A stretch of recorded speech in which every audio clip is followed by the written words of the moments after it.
وہ سب آج کے سوالات تو ہو گئے ہیں. آخر میں ہم نے جو لاسٹ ویک ریکارڈنگ کی تھی جواد نقوی صاحب کے حوالے سے، جو آیت کی طرح انہوں نے پیچھے ایک عبارت بنا کے لگائی تھی، تو اس پہ انجینئر محمد علی مرزا صاحب کا رسپانس آیا ہے. انہوں نے لاسٹ ویک اپنے سیشن کے اندر ایک تو ان پہ حملہ بھی ہوا ہے.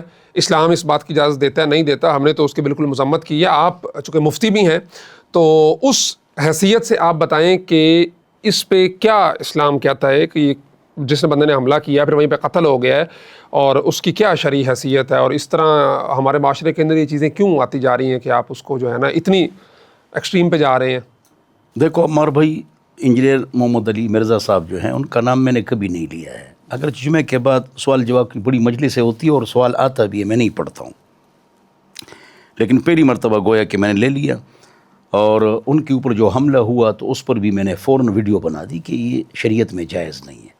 آپ حیران ہوں گے عمار بھائی کہ 8 حدود ہیں جنس کا انکار کفر بھی ہے اور وہ لازم اور ضروری ہیں.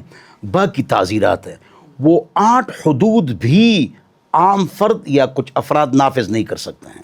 چاروں اماموں کا اتفاق ہے، اجماع ہے کہ حد کا نفاذ یہ افراد یا فرد کا کام نہیں ہے، یہ حکومت کا کام ہے. سوال کہ بھئی حکومت والے تو کچھ کرتے نہیں ہیں، آپ ان کے حوالے کریں نا، باقی اللہ موجود ہے، ان سے پوچھے گا. آپ کا فرض پورا ہوگا. اس لیے کہ وہاں ان کی سزائیں بھی سخت ہے حضرت. جیل میں جو ان کا رہنا ہے وہ خطرناک ہے. جو مذہب میں گڑبڑ کرتے ہیں اس کے لیے ان کے جو سل ہے نا وہ بہت خطرناک ہے.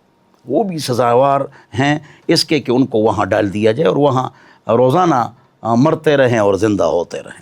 تو بہرحال حملہ کرنا انجینئر مرزا صاحب پر یا کسی کے اوپر یہ درست نہیں ہے، صحیح نہیں ہے. شرعی بات کرنی چاہیے اور اسلام کے مطابق بات کرنی چاہیے. ایک یہ.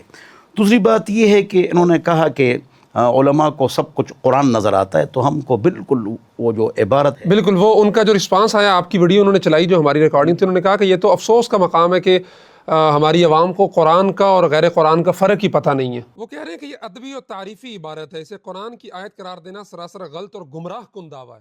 ہم نے کبھی بھی یہ نہیں کہا ہے کہ یہ قرآن کی آیت ہے. ہم نے کب کہا ہے؟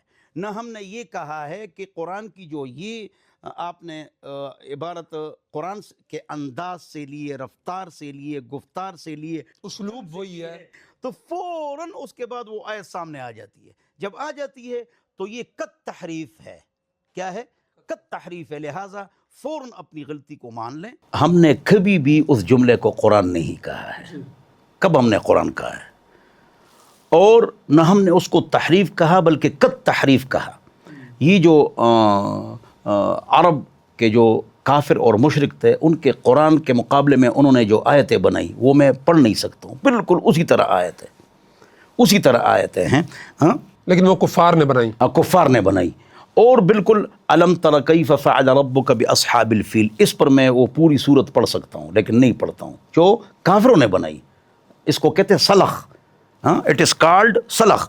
تو نے کیا اور اس پر باقاعدہ تنقید بھی ہوئی ہے، اور آپ اس کے لیے مطالعہ کر سکتے ہیں. علامہ باقرلانی نے اس پر تفصیل سے بحث کی ہے کہ قرآن کی طرح آیتیں پڑھنا. علامہ باقرلانی نے اس پر بحث کی ہے تفصیل سے. تو ہم نے کبھی بھی اس کو قرآن نہیں کہا ہے، بلکہ ہم نے کہا کہ فوراً قرآن کی آیت ذہن میں آ جاتی ہے تو اس طرح ان کو کوئی اور عبارت بنانی چاہیے تھی. یہ عبارت وہ نہ بناتے تو اچھا ہوتا. باقی انجینئر محمد علی مرزا صاحب کے بارے میں نے بھی کتاب لکھی ہے. اچھا، آج اس کا اظہار کرتا ہوں، لیکن میں نے نام شاگرد کا ڈالا. تو ہم کو بھی چاہیے کہ ایک آدمی کو ہم خود اس کے خلاف بول بول کے اس کو مشہور کر دیتے ہیں. ٹھیک ہے نا جی. تو میں نے لکھی حضرت امیر معاویہ رضی اللہ عنہ کے بارے میں ان کی جتنی تقریریں تھی میں نے جمع کی تقوس کے لڑکے سے، وقاص رفیع. اور پھر جو نا ہم نے اس میں لکھا کہ یہ جو آپ کی روایتیں ہیں یہ موضوع ہے، یہ ضعیف ہے اور یہ استدلال غلط ہے. اور کتاب اس تک پہنچی ہے، ہمارے پاس دلیل موجود ہے، لیکن کوئی اس نے جواب نہیں دیا. اگلی بات یہ نہیں دیا ہے، اس نے میرے خلاف 2 ویڈیوز بنائی ہیں میرے خلاف، لیکن دیکھو میں نے جواب میں اس کے خلاف کوئی ویڈیو نہیں بنائی ہے. ہاں کیوں بناؤں؟ کیا ضرورت ہے؟ یہ بھی میں نے نرم گفتگو کی. تو بہرحال اللہ تعالی ہم سب کو سمجھ عطا فرمائے. یہ جو صحابہ کے بارے میں بنو امیہ کے صحابہ پر تنقید نعوذ باللہ من ذالک۔ بطور طنز ماموں کہنا ان کو، اور آپ کے ماموں امیر معاویہ رضی اللہ عنہ کے اوپر تنقید، اور 3 گھنٹے 40-50 مرتبہ امیر معاویہ رضی اللہ عنہ کے ساتھ رضی اللہ عنہ پڑھتے ہیں، ہاں کہ اللہ اسے راضی ہے، تو آپ کو پھر کیوں تکلیف ہے؟ اور پھر کہتے ہیں میں دل کے اوپر پتھر رکھ کر میں یہ پڑھتا ہوں، کہ ہم کو کتنی تکلیف ہوتی ہے کہ ہم رضی اللہ عنہ پڑھتے ہیں، تو مت پڑھو نا۔ تو بہرحال ان کو اس طرح نہیں کرنا چاہیے۔ لیکن اگر ایک آدمی ہوتا ہے ہمارا بھائی سویا ہوا، اور ایک آدمی وہ ہوتا ہے جو بتکلف سو جائے، آپ اس کو کیسے اٹھائیں گے؟ لیکن اگر ایک آدمی نے ارادہ کر ہی لیا ہے کہ میں نے یہ کام کرنا ہے، تو پھر اس سے ہم کوئی گلہ نہیں کر سکتے ہیں، صرف پیار و محبت سے اس کو نصیحت کر سکتے ہیں۔ صحیح ہے۔